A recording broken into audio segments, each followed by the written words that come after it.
मैं हूं Steve jobs. मैंने अपने माता पिता के गैरेज में एप्पल की शुरुआत की और दुनिया को मैकिन्टॉश, आईफोन और आईपैड जैसी क्रांतिकारी तकनीकें दीं। मुझे डिजाइन, इनोवेशन और परफेक्शन का जुनून था। मैंने कॉलेज छोड़ दिया, लेकिन जीवन से कभी सीखना बंद नहीं किया। टाइपोग्राफी से पिक्सार तक हर मोड़ ने मुझे कुछ नया सिखाया। आज मैं आपको अपनी जिंदगी की 3 कहानियां सुनाना चाहता हूं। बस 3 कहानियां।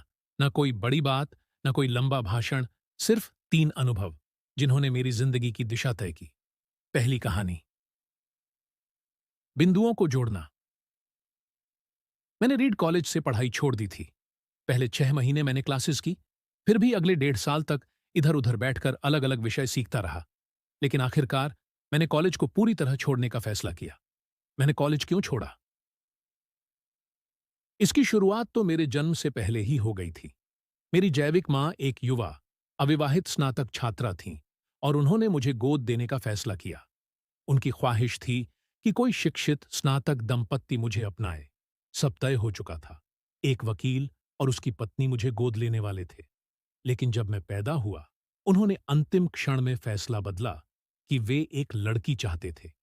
अब मेरे माता पिता, जो गोद लेने की प्रतीक्षा सूची में थे, को आधी रात को फोन आया, हमारे पास एक नवजात लड़का है, क्या आप उसे अपनाना चाहेंगे? उन्होंने बिना एक पल सोचे कहा, बिल्कुल। जब मेरी जैविक मां को पता चला कि मेरे माता पिता कॉलेज स्नातक नहीं हैं, तो उन्होंने गोद देने के दस्तावेजों पर हस्ताक्षर करने से इनकार कर दिया। महीनों बाद उन्होंने एक शर्त पर दस्तावेजों पर दस्तखत किए। मेरे माता पिता ने वादा किया कि वे मुझे कॉलेज जरूर भेजेंगे। कॉलेज छोड़ना सबसे मुश्किल लेकिन सही फैसला। 17 साल बाद मैं कॉलेज गया, लेकिन मैंने एक ऐसा कॉलेज चुना जो बहुत महंगा था। मेरे माता पिता ने अपनी सारी बचत मेरी पढ़ाई पर लगा दी, लेकिन 6 महीने बाद ही मुझे समझ आ गया, इसका कोई मतलब नहीं था। मुझे यह नहीं पता था कि मैं अपनी जिंदगी में करना क्या चाहता हूं, और यह भी नहीं समझ पाया कि कॉलेज इसमें मेरी मदद कैसे करेगा। मैं सिर्फ अपने माता पिता की गाढ़ी कमाई खर्च कर रहा था। मैंने भरोसा किया कि सब कुछ ठीक हो जाएगा और कॉलेज छोड़ दिया। उस वक्त यह डरावना था, लेकिन बाद में यह मेरे जीवन के सबसे अच्छे फैसलों में से एक साबित हुआ। कॉलेज छोड़ते ही मैंने सिर्फ वही क्लासेस लीं जो मुझे पसंद थीं। मैंने कैलीग्राफी, हस्तलिपि की क्लास ली। मैंने टाइपोग्राफी, फ़ॉन्ट्स और अक्षरों के बीच दूरी की बारीकियों को समझा। तब यह बेकार लग रहा था, लेकिन 10 साल बाद जब हमने पहला मैकिन्टोश कंप्यूटर बनाया, तब यह बेहद उपयोगी साबित हुआ। अगर मैंने वह कोर्स नहीं किया होता, तो शायद कंप्यूटर में खूबसूरत टाइपोग्राफी न होती। उस समय मैं भविष्य को देखकर बिंदुओं को नहीं जोड़ सकता था, लेकिन जब पीछे मुड़कर देखा, तो सब कुछ जुड़ चुका था। यही जीवन का सच है। आप अभी बिंदुओं को नहीं जोड़ सकते, लेकिन एक दिन जब आप पीछे देखेंगे, तो सब कुछ स्पष्ट हो जाएगा।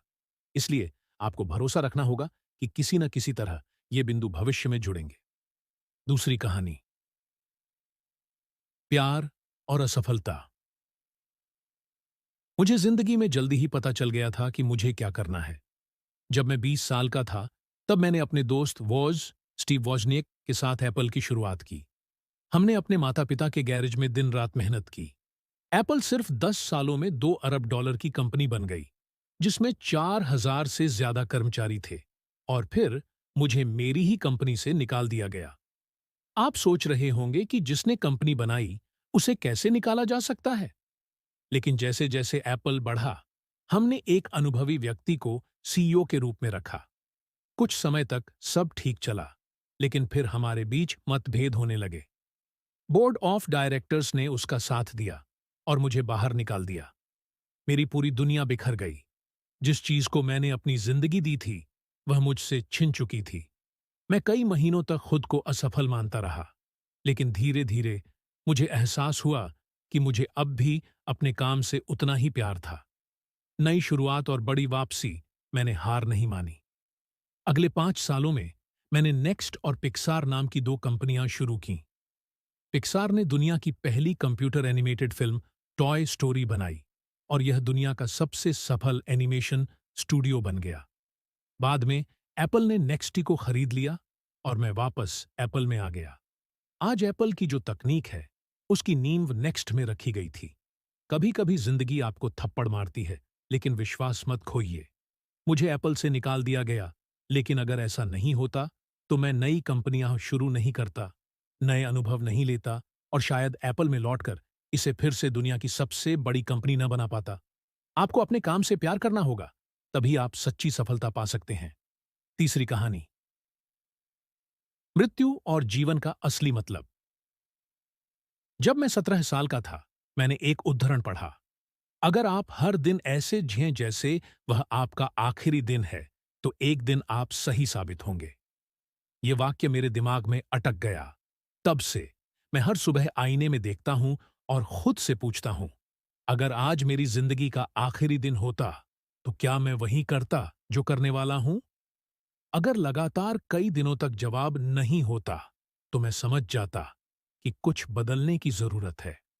कुछ साल पहले मुझे पता चला कि मुझे कैंसर है।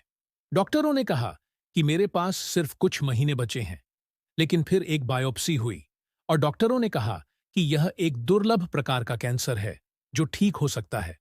मैं बच गया, लेकिन यह अनुभव मेरी जिंदगी का सबसे बड़ा सबक था। आपके पास समय सीमित है, इसे सही जगह खर्च करें। मृत्यु सबसे बड़ा सच है। यह पुरानी चीजों को हटाकर नई चीजों को जगह देती है।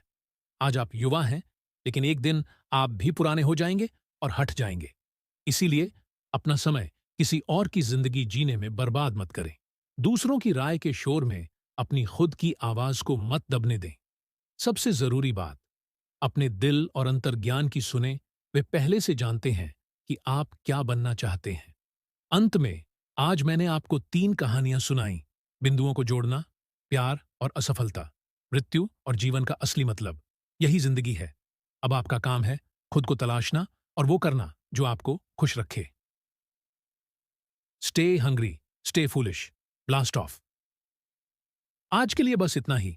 धन्यवाद दोस्तों। अगर आपको यह एपिसोड पसंद आया हो, तो इसे लाइक करें और हमारे चैनल को सब्सक्राइब जरूर करें। आपका समर्थन हमारे लिए बहुत मायने रखता है और हमें और भी शानदार कंटेंट लाने की प्रेरणा देता है।